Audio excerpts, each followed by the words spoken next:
The doctor cleared his throat before he spoke, and that sound stayed with me longer than the words that followed. I was still numb from the medication, still shaking, still trying to understand how a moment that was supposed to be joyful had turned so quiet. My son lay beside me, wrapped in a thin hospital blanket, his face red and swollen, his tiny chest rising and falling like it wasn't sure if it wanted to keep going. The doctor said very gently, he might be disabled. He didn't say it like a sentence. He said it like a warning. I looked at my husband, or the man who was still my husband then. Ethan stood near the window, arms folded tight, staring at the parking lot instead of our child. I remember thinking that the room smelled like antiseptic and cold metal. That the clock above the door was too loud, that the silence between his breaths was longer than it should be. No one cried, not yet. Before that day, my life had been ordinary in a way that felt safe. I was 27 when I got pregnant. I worked part-time at a public library. Ethan worked in construction. We lived in a small 2-bedroom house with peeling paint and a porch that sagged in the middle. We weren't rich. We weren't dramatic. We argued about groceries and whose turn it was to do laundry. We ate dinner in front of the television most nights, legs touching, not talking much. But we had plans, or at least we thought we did. Ethan wanted a son who would throw a baseball with him. He said that more than once, said it with a smile. Like it was already decided. I wanted a baby who would feel safe in my arms. I didn't say that out loud. It felt too simple. During my pregnancy, everything looked normal. The ultrasounds, the heartbeat, the polite reassurances from nurses who smelled like hand sanitizer and coffee. The delivery, though, was long, too long. By the time my son was born, the room was crowded. Doctors moved quickly. Nurses avoided my eyes. When they finally placed him on my chest, he didn't cry the way I expected. His cry was thin, almost apologetic. That was when the doctor cleared his throat. Ethan didn't say anything that first day, not after the doctor left, not when the nurse explained tests and follow-ups. He sat in the chair and stared at his hands. That night, when the room was dark and my son slept in the plastic bassinet, Ethan finally spoke. "What does that mean?" he asked. I knew what he meant, but I still asked, "What?" "Disabled," he said. "What does that actually mean?" I told him what the doctor told me, that it was too early to know, that there were signs, that our son might have developmental delays, that there would be tests, therapy, waiting. Ethan exhaled slowly, like he was bracing himself against something heavy. "This isn't what we planned," he said. I didn't answer right away. I was watching my son's fingers curl and uncurl in his sleep. "No," I said finally, "but he's here." Ethan nodded, but he didn't look convinced. The days that followed were a blur of paperwork and whispered conversations. Doctors talked to me like I was already strong, like they expected me to carry it all. Ethan came less often, said work was busy, said he was tired. When we finally brought our son home, Ethan stood in the doorway for a long time before stepping inside. The house felt smaller with the crib in the corner of our bedroom. The air smelled like baby powder and something sour beneath it. Fear, maybe. Our son cried a lot. Not loudly, just constantly. I learned his sounds. The way his cry changed when he was hungry, when he was uncomfortable, when he was overwhelmed. Ethan didn't learn those things. He tried, I think, but his patience was thin. Why won't he calm down? He asked one night, rubbing his face. "He just needs time," I said. Ethan didn't respond. He put on his shoes instead. "I'm going for a drive," he said. That became a pattern. The first clue that something was wrong didn't come as a fight. It came as silence. Ethan stopped asking questions about appointments, stopped coming with me to the pediatrician. When the therapist first mentioned early intervention, Ethan didn't come into the room. He waited in the car. At home, he slept on the couch more often. Said the baby noises kept him awake. One evening, while I was feeding our son, Ethan stood in the kitchen staring at nothing. "You okay?" I asked. He shrugged. I don't think I can do this." I didn't understand what he meant, not fully. "Yes, you can," I said. "We're already doing it." He looked at me then, really looked. "That's the thing," he said. "You are." The day he left was quiet, no shouting, no slammed doors. He packed a bag while I rocked our son in the nursery. The late afternoon light stretched across the floor like it didn't want to leave either. "I need space," Ethan said. I nodded, because I didn't know what else to do. He kissed our son's forehead, briefly, like he was afraid. Then he walked out. I stood there for a long time after the door closed, listening to the hum of the refrigerator, the distant sound of a car starting. My son stirred in my arms, his small hand wrapped around my finger. That was the moment I realized something important. Some people leave loudly. Others leave so quietly you don't notice until your life feels permanently lighter and heavier at the same time. I didn't know then how long the years would feel, how much strength I would find and lose and find again. I didn't know how far Ethan would go. Or how far my son would come. All I knew was this: the doctor said my son might be disabled. My husband left, and that wasn't the end of the story. It was the beginning of something harder, and eventually something truer.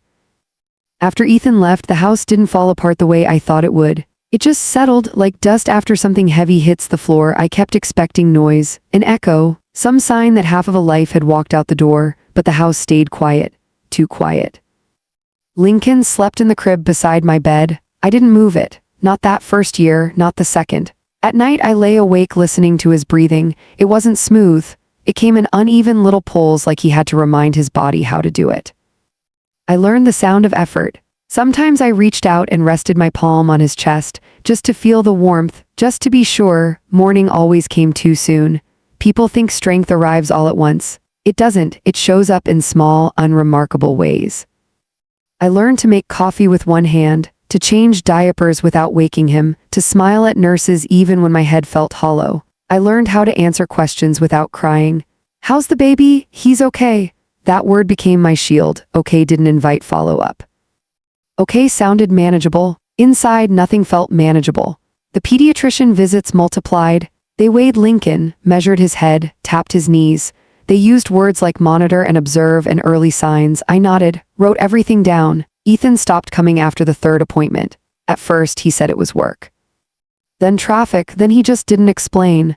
When I asked him to come to the next one, he rubbed his face and said, "I don't think me being there changes anything."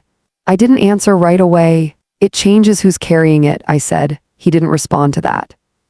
Money became something I thought about constantly, not dramatically, quietly. I counted groceries as I put them in the cart. Chose store brands, learned which bills could wait a few days. Ethan sent money when he remembered, when he felt guilty enough. I never asked him for more. Not because I didn't need it, because I didn't want to hear the sigh on the other end of the phone. I picked up extra hours at the library, took a second job filing invoices in the evenings. Lincoln sat in a playpen beside my desk, chewed on plastic rings. Watched my hands move. Sometimes I talked to him while I worked. Not baby talk, just company. "You're doing good," I'd say. "So am I." I needed him to hear that, even if he didn't understand yet. Lincoln didn't meet the timelines they gave me. He didn't roll over when he was supposed to, didn't sit up when the chart said he would. Each delay came with another appointment, another referral. At 14 months, the specialist sat across from me with a file on his lap. "Global developmental delay," he explained it carefully. Like he was afraid the word itself might bruise me. I asked what it meant long-term. He didn't give me guarantees. "We focus on support," he said. "On progress." I nodded. That night after Lincoln fell asleep, I sat at the kitchen table and stared at the wall. The refrigerator hummed. A clock ticked. I didn't cry. I felt emptied out. I called Ethan. He didn't answer. I left a message. Neutral, short. "Lincoln got a diagnosis today. Nothing urgent. Call me when you can." 3 days passed. When he finally called, he sounded distracted. Like he was driving, like I'd caught him in the middle of something else. "So what does that mean?" he asked. I explained. He was quiet. "I just don't know how to help," he said finally. "You show up," I said. Another pause. "I'm not good at this," he said. I didn't argue. Therapy became part of our life before Lincoln was 2. Occupational therapy, speech therapy, rooms with padded floors and brightly colored toys. Therapists with calm voices and patient hands. Lincoln didn't like it at first. He cried. Clung to me. I stayed in the corner, watched him struggle. Every instinct in my body wanted to scoop him up and leave, but I stayed, because love doesn't always look like comfort. Sometimes it looks like staying put. Other parents smiled politely, asked gentle questions. Some avoided eye contact when Lincoln didn't respond to his name.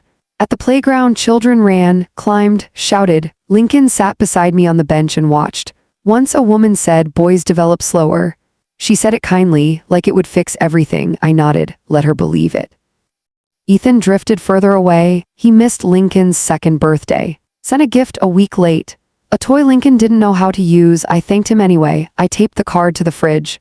Some nights after Lincoln was asleep, I tried to remember the man I married. The way Ethan used to hum while brushing his teeth. The way he'd rest his hand on my back when we walked through crowds. I wondered when fear had replaced those things. Lincoln walked at 3, not smoothly, not confidently, but he walked.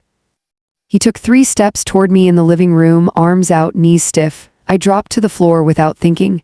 He fell into my lap and laughed, a full-body laugh, uninhibited. I cried into his hair. The therapist clapped quietly. Later that night, I wrote the date on a sticky note and stuck it inside a drawer. I didn't want to forget. Speech came slower, sounds before words, gestures before sentences. Mama arrived late, but when it came, it wasn't casual. He said it like a decision. By the time Lincoln was 5, I stopped measuring him against charts. I measured him against himself. Yesterday versus today, small gains, hard-earned. He learned routines, loved puzzles, hated loud rooms. I learned patience in a deeper way. On bad days when I snapped or rushed him, I apologized. Out loud, "I'm sorry," I'd say, "that was my mistake." He'd watch my face closely, then nod. Ethan reappeared when Lincoln was 7. He called one evening, voice tentative. "I'm getting married," he said. I sat at the kitchen table. "That's good," I said. "She has a kid," he added. "A son." I pictured it without wanting to.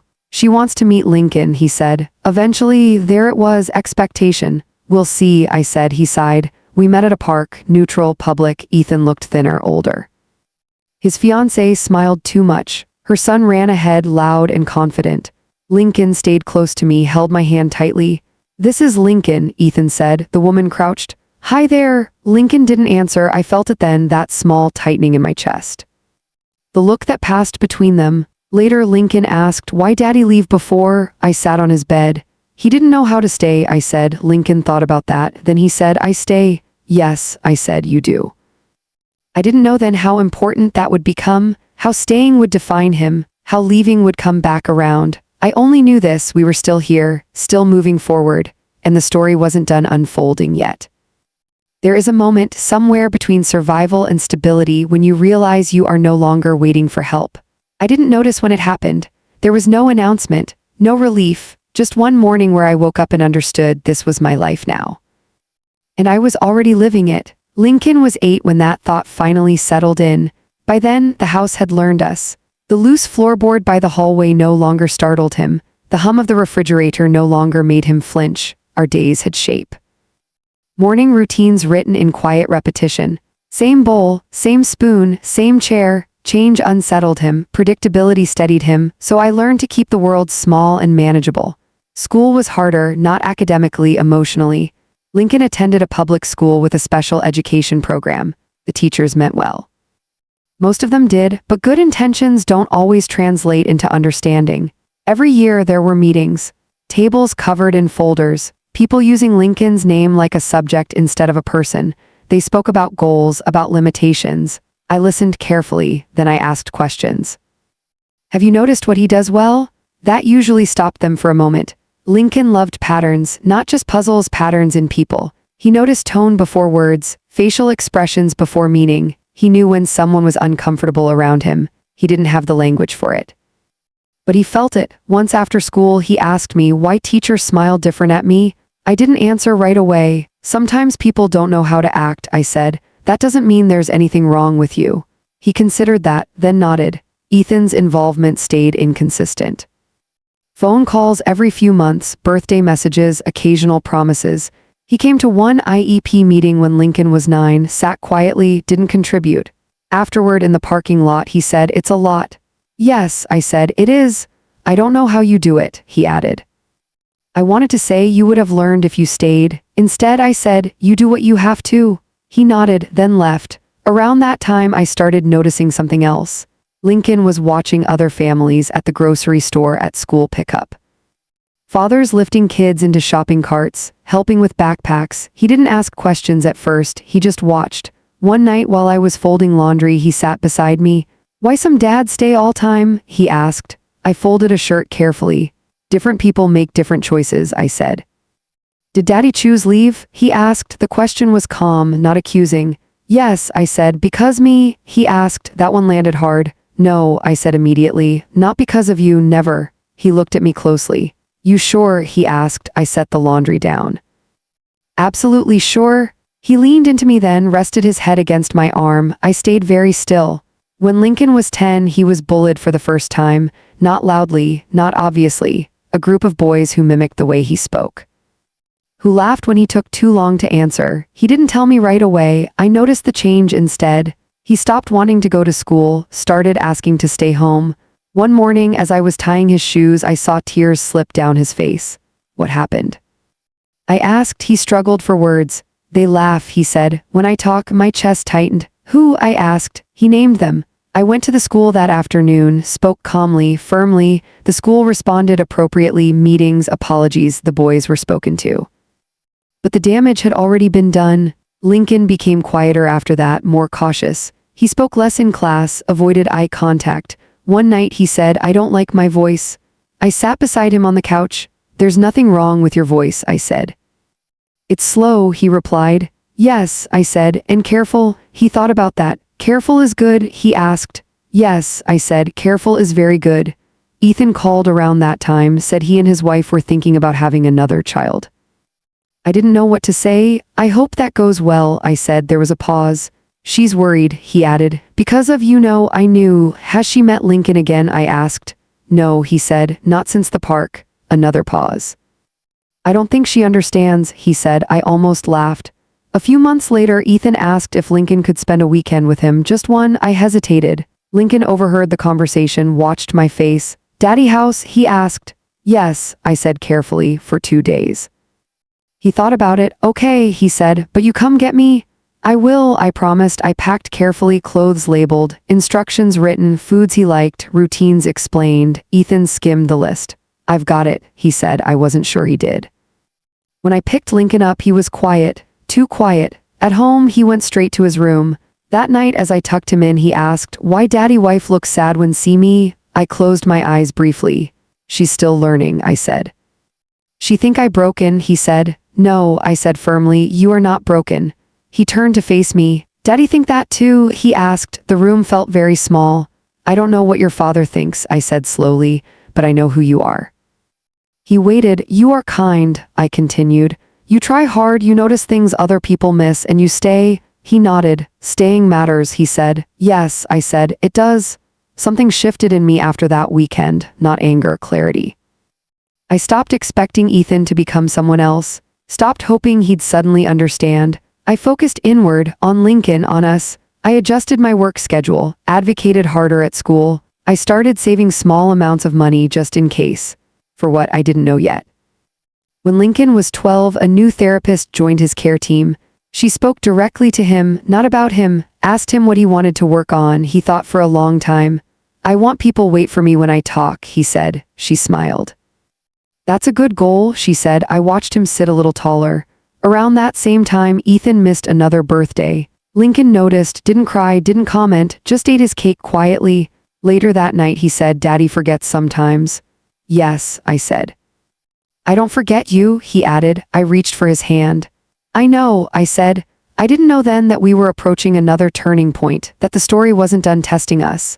I only knew that Lincoln was growing, not into the boy Ethan once imagined, but into someone steadier, someone who understood loyalty not as obligation, but as choice.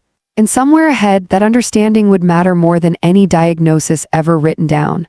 The year Lincoln turned 13, I started noticing the way the world looked at him, not with cruelty, not always, but with calculation. Teachers leaned in when they spoke. Strangers spoke louder than necessary. Some people smiled too much, others avoided him completely. Lincoln noticed all of it. He didn't comment, he cataloged. That was his way.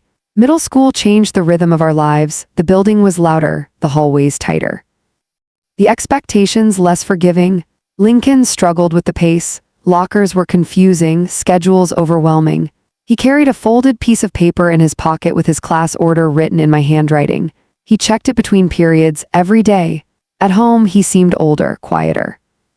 He spent more time alone in his room, lining up his puzzles, listening to the same songs on repeat. One night, I stood in the doorway and watched him. "You okay?" I asked. He didn't look up. "Just tired," he said. Around that time, the school suggested reducing his inclusion hours. "They think he's more comfortable in smaller settings," the counselor explained. I asked Lincoln how he felt. "I like lunch with other kids," he said. Even if I don't talk, that was enough for me. We kept lunch. Ethan called less often. When he did, the conversations were surface level. How school? How work? Once he mentioned that his wife was pregnant. I congratulated him. She's nervous, he said, given everything. I didn't ask what he meant. I'm sure she'll be fine, I replied. There was a pause. You think this stuff runs in families? He asked. I stared at the wall. Parenting does, I said. He didn't respond. Lincoln found his refuge in routine. Same breakfast, same bus seat, same walk home, until one afternoon the bus didn't come. I waited on the porch longer than usual. The sun dipped lower. My phone rang. It was the school. There was an incident, the voice said. My stomach tightened. A substitute driver had changed the route. Lincoln panicked, missed his stop, cried. Refused to get off the bus until a teacher recognized him and called the school. He arrived home 2 hours late, eyes red, shoulders tight. I hugged him without asking. I thought I lost you, he whispered. You didn't, I said. I'm here. He clung to me longer than he had in years. That night he slept in my bed. I didn't move. After that, his anxiety surfaced more clearly. Small changes caused big reactions. He worried about getting lost, about being forgotten. One evening while we washed dishes together, he asked, "Do you ever leave?" I dried my hands. No, I said. I don't. Ever? He asked. Ever, I said. He nodded, satisfied. The school recommended therapy for anxiety. We added another appointment to the week, another folder, another set of notes. Lincoln didn't love it. But he went. One day the therapist asked him to draw his family. He drew me, himself, left space. What about your dad? She asked gently. He shrugged. He visits, Lincoln said. That was all. When Lincoln was 14, he was invited to his first birthday party. A boy from his class, small group, bowling alley. Lincoln wanted to go. I drove him, waited in the parking lot, watched through the glass. He sat at the edge of the group, smiled when spoken to, participated when invited, didn't force himself. Afterward in the car, he said, "It was okay. That was high praise." Ethan missed Lincoln's 8th grade graduation ceremony, said work had come up. Lincoln didn't ask why. He stood proudly on stage when his name was called, walked carefully, clapped politely. I cheered loudly. He looked for me, found me, smiled. That smile stayed with me. That summer, Ethan asked something unexpected. If something happened to you, he said on the phone, would Lincoln come to me? I held the phone tightly. Yes, I said, you're his father. He exhaled. I don't know if I could handle it. That's not something you get to practice, I said. You just do it. He was quiet. High school brought new challenges, more noise, less patience, but Lincoln surprised me. He found a niche, the school library. He volunteered during free periods, shelved books, organized returns. The librarian adored him. He's meticulous, she told me, and gentle with the books. Lincoln came home calmer on library days. One afternoon he asked me, do you think I could work with books someday? Yes, I said without hesitation. He considered that. I like quiet work, he said. I know, I said. Ethan's new child was born that winter, a girl. He sent me a picture. She looked healthy, pink, ordinary. I guess everything's fine, he wrote. I stared at the image. Then typed back, I'm glad. Lincoln saw the picture. That my sister? He asked. Yes, I said. He studied it. She's small, he said. She is, I replied. She needs someone stay, he added. Yes, I said. She will. Something in his tone stayed with me. Not jealousy, not resentment, awareness. Lincoln understood things most adults avoided. The real shift came later that year at a school meeting. A new administrator, a man who spoke too confidently. We need to be realistic, he said, about long-term outcomes. I listened quietly, then I spoke. Lincoln is not a projection, I said. He is a person and he is doing well. The room went still. Afterward, Lincoln asked, you mad? No, I said. I was clear. He smiled. I like clear, he said. That night I realized something.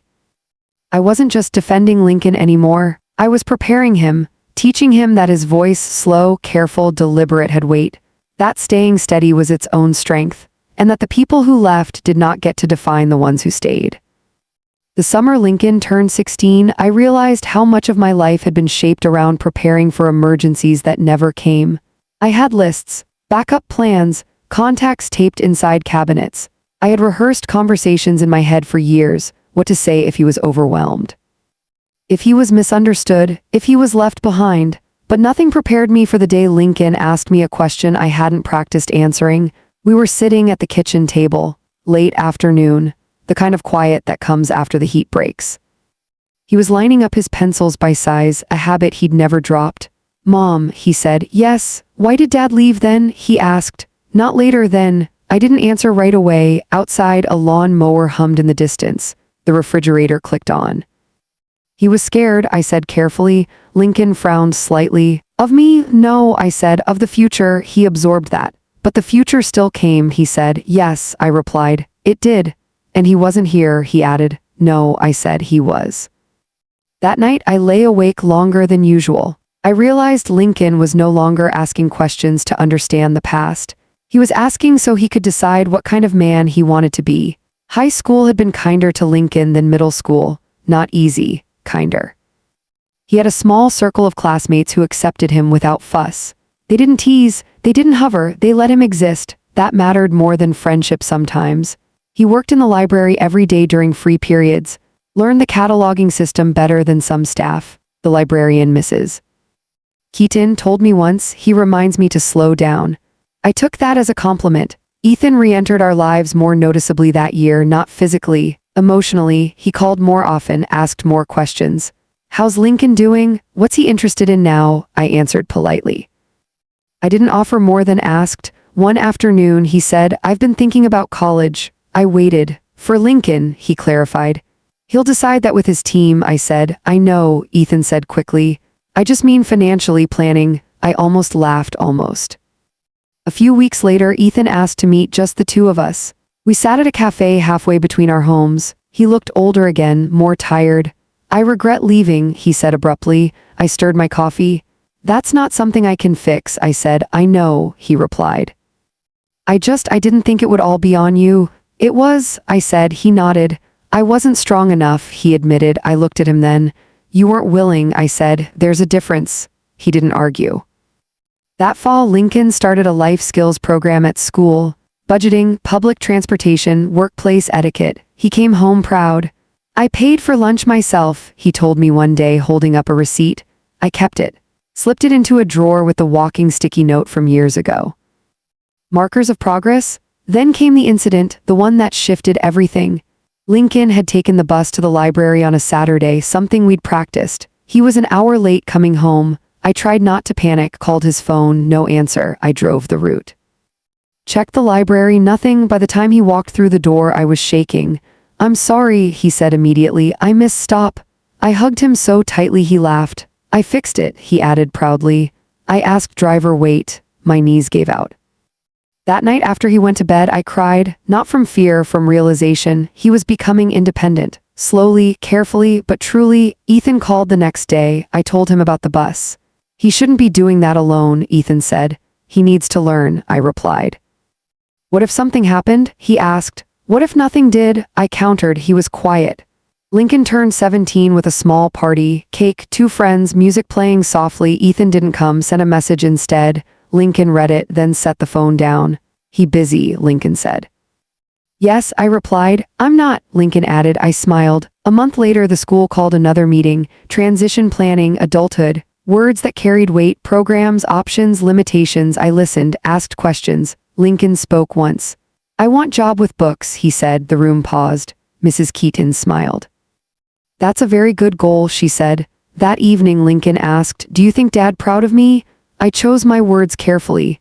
"I think your dad doesn't always know how to recognize pride," I said. He nodded. "I know," he said. "You proud?" "Yes," I said.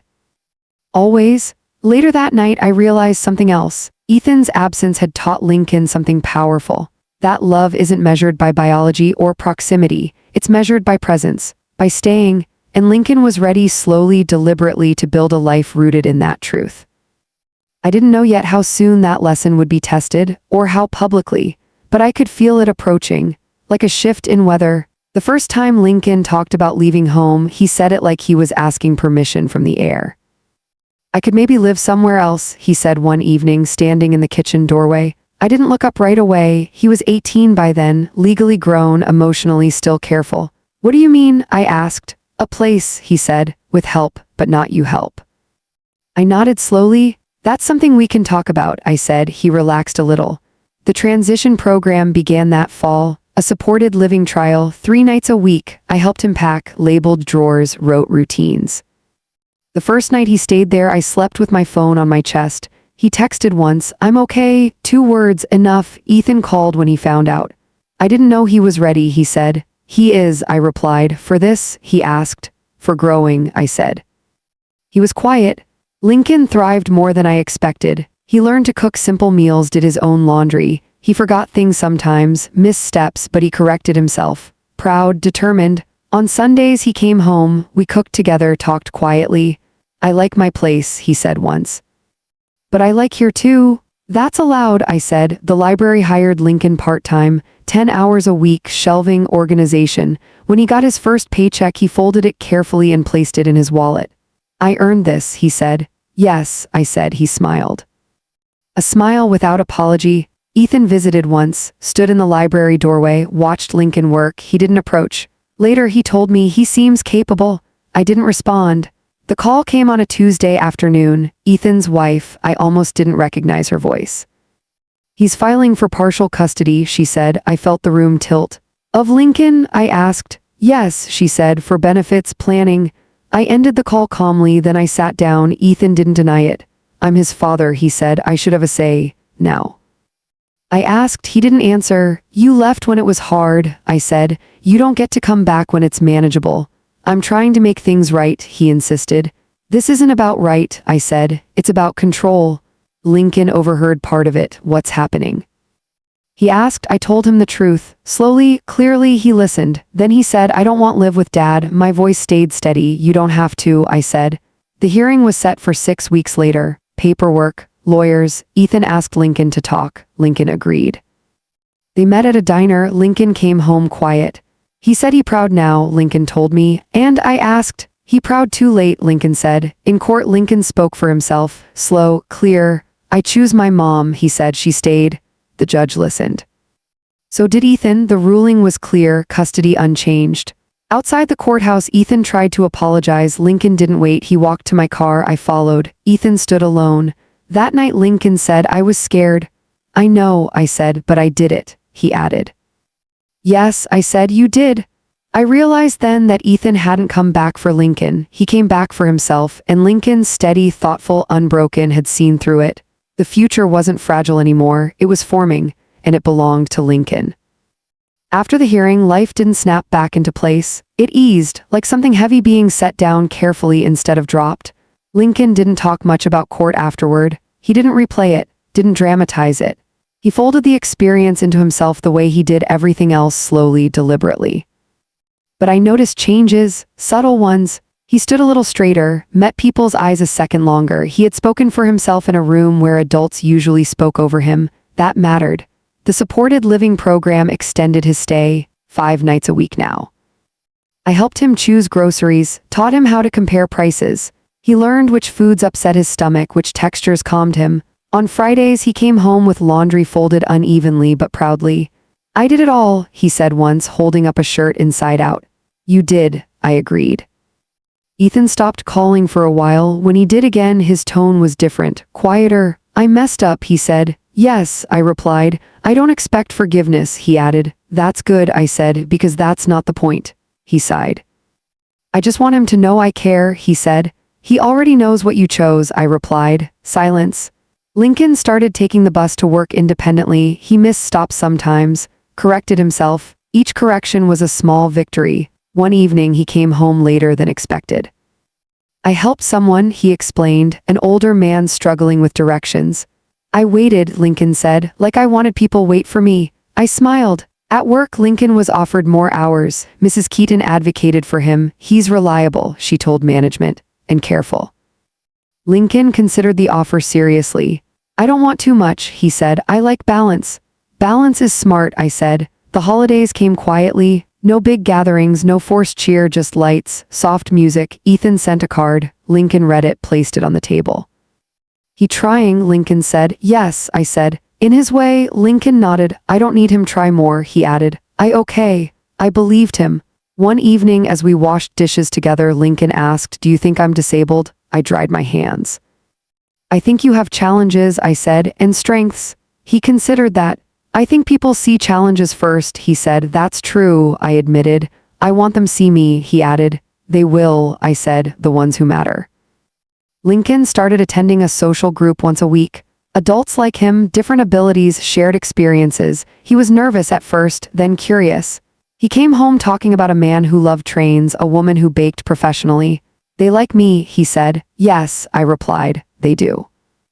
Ethan showed up unexpectedly one afternoon at the house. I didn't invite him in right away. Lincoln came to the door. They stood facing each other. I heard you work now, Ethan said. Yes, Lincoln replied. I'm proud of you, Ethan said again. Lincoln nodded. Okay, he said, no embrace. No anger, just acknowledgement. After Ethan left, Lincoln said, I don't feel bad. That's okay, I said. I don't feel good either, he added. That's okay too, I replied. That night I realized something. Closure doesn't always feel warm. Sometimes it just feels finished. Lincoln turned 20. Quiet celebration, cake, candles. He made a wish silently. Later he told me I wished for calm. I laughed softly. You already have that, I said. I want keep it, he replied. The doctors stopped using words like delay. They spoke about independence, quality of life. Lincoln listened. Asked questions, participated. I sat beside him, not in front, not behind, beside. One afternoon he asked me, when you gone, what happened to me? My chest tightened. We'll plan, I said, together. He nodded. I like together, he said, so did I. I thought back to that hospital room, the doctor's voice, Ethan's silence, the fear. I realized how wrong they'd all been, not about challenges, about limits. Lincoln wasn't the life Ethan imagined. He was the life Ethan walked away from, and the life that stayed, grew, steady, capable, whole. I didn't know what else the future held, but I knew this part of the story was changing tone, from survival to belonging, and we were ready. The first time I forgot to worry for an entire afternoon, it startled me. I noticed it only afterward, the absence. No knot in my stomach, no mental checklist running in the background, just time passing. Lincoln was 21 then, living mostly on his own, working 4 days a week, coming home on Sundays. That rhythm felt right. He started cooking more confidently. Sent me pictures of meals like proof of competence. I didn't burn it. One text read. I smiled at my phone in the grocery store aisle. People began treating Lincoln differently, not with caution, with expectation. His supervisor trusted him with closing duties. The bus driver greeted him by name. Small things, but small things accumulate. Ethan remained on the outskirts. Occasional texts, brief updates. Lincoln answered when he wanted to, didn't when he didn't. There was no drama in it, just choice. One evening, Lincoln told me something quietly. I think Dad feels bad, he said. Yes, I replied. I don't know what to do with that, he added. You don't have to do anything, I said. That's his feeling to carry. Lincoln nodded. I carry enough, he said. That winter, Lincoln applied for a full-time position at the library. Not guaranteed, competitive. He practiced interview questions with me, paused before answering, chose words carefully. I like work where people don't rush me, he said during practice. That's honest, I replied. The call came 2 weeks later. He got the job, benefits, stability. He didn't celebrate loudly. He sat down at the table and breathed. I can take care of myself, he said. I nodded. Yes, I said. You can. I cried later, alone, not from sadness, from release. Ethan called when he heard the news. I always knew he'd be okay, he said. I closed my eyes. No, I said calmly. You hoped. He didn't argue. Lincoln moved into his own apartment that spring, small, clean. I helped him unpack. He arranged books before furniture. Of course he did. This is mine, he said, touching the doorframe. Yes, I replied. That night I drove home alone. The house felt different, not empty, just finished with one chapter. Lincoln called me the next morning. I slept, he said. Good, I replied. All night, he added. I smiled. Time softened everything that followed, not erased. Softened. Lincoln built routines that belonged to him, friends from work, from his group. He invited me over sometimes, cooked for me. I let him. Once he asked me, do you ever think about when I was born? Yes, I said. Me too, he replied. But I think about now more. That felt like healing. Ethan faded further, not dramatically, just less necessary. Lincoln noticed, didn't comment. One afternoon, while we walked through a park, Lincoln said, people thought I wouldn't do much. Yes, I said. They wrong, he added. Yes, I said again. I thought about that, doctor, about Ethan, about the way fear makes people leave, and the way love makes people stay. I realized then that the story people expected, the tragedy, the limitation, the quiet defeat, never belonged to us. What we lived instead was slower, harder, truer, built day by day, stayed for. Lincoln stopped using the word disabled for himself, not because it was shameful, because it wasn't the whole truth. As we sat on a bench watching people pass, Lincoln said, "I think I'm okay." I looked at him, not the baby in the hospital, not the boy on the bus, the man beside me. "You are," I said. I didn't know how the audience would judge Ethan, or me, but I knew this: when my son was born, they said he might be disabled. My husband left. Years later, my son stood exactly where he was meant to be, not despite staying, because of it. We were nearing the end now, the place where stories don't shout, they rest. There is a quiet that comes after the hardest years are done asking things of you, not silence, not relief, just space. That was where I found myself when Lincoln turned 23. The kind of age that doesn't announce itself. No ceremonies, no milestones people clap for, just days stacking on top of each other. Normal ones. Lincoln called me most mornings on his walk to the bus stop, not because he needed to, because he wanted to. "Cold today," he'd say, or "I finished the mystery book." Sometimes we didn't talk much, we didn't need to. I downsized the house that year, not out of necessity, out of readiness. Fewer rooms, less echo. Lincoln helped me pack. We found old things. The sticky note from when he first walked, the receipt from his first lunch purchase, he held them carefully. "These are me," he said. "Yes," I replied, "they are." At work, Lincoln became the person people relied on, the one who remembered where things belonged, who noticed when something was off. A new employee once told me, "He makes the place calmer." I thanked her. Ethan reached out again, not with demands, with reflection. "I think I was afraid of being ordinary," he said over the phone. I listened. "And when things got hard, I ran," he continued. "Yes," I said. "I missed a lot," he added. "Yes," I said again. There was nothing left to argue. He asked if Lincoln would have dinner with him, just them. I asked Lincoln what he wanted. He thought for a long time, then said, "I can go, but I don't promise feeling." "That's fair," I replied. They met at a quiet restaurant. Lincoln came home calm. He asked many questions, Lincoln said, and I asked. He wanted forgiveness, Lincoln replied. I waited. "I told him I forgive what he did," Lincoln continued, "but I don't forget what I learned." I didn't speak. "I learned who stays," Lincoln said. Something in his voice told me he had closed a door gently without slamming it. Months passed. Lincoln's life filled with small, meaningful things.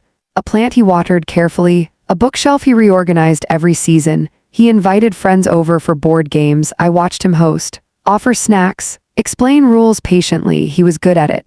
One evening, he surprised me. "I'm thinking about dating," he said. I blinked. "Okay," I said. He smiled slightly. "I like someone from work," he added. "Do they know?" I asked. "Not yet," he said. "I need time." "Take it," I replied. That night I sat alone and laughed quietly. Not at him, at the memory of all the predictions that had been wrong. Ethan sent Lincoln a message a few weeks later, an apology, a real one, no excuses. Lincoln showed it to me. "I don't need to answer," he said. "No," I agreed, "you don't." He didn't reply, not out of cruelty, out of completion. At my new house, Lincoln helped hang curtains, measured twice, drilled once. He stepped back and evaluated his work. "Straight," he said. "Yes," I agreed. I started volunteering again, library outreach, families with new diagnoses. I didn't give advice, I listened. Sometimes that was enough. One afternoon, a young mother asked me, "Does it ever stop hurting?" I thought carefully. "It stops hurting in the same place," I said, "and starts feeling like pride instead." She nodded through tears. Lincoln visited that evening. I told him about the woman. He listened, then said, "Tell her her kid not broken." "I will," I replied. Time kept moving, quietly, purposefully. On Lincoln's 25th birthday, we went for a walk, same park from years ago, different steps. We sat on a bench. "I think I'm happy," Lincoln said. I didn't rush to answer. "That's a good thing to know," I said. I looked at him then, really looked, and I understood something that had taken decades to learn. Fear makes people leave. Love teaches people how to stay. We were almost at the end of the story, not the dramatic end, the honest one, the kind that leaves room for the audience to sit with it. One more part remained. The place where I would finally speak not just as a mother, but as a woman who had survived the quiet abandonment of expectations and come out whole. When I think back to that hospital room, the memory still arrives quietly. The smell of antiseptic, the doctor's careful voice. The way my husband stood near the window, already halfway gone.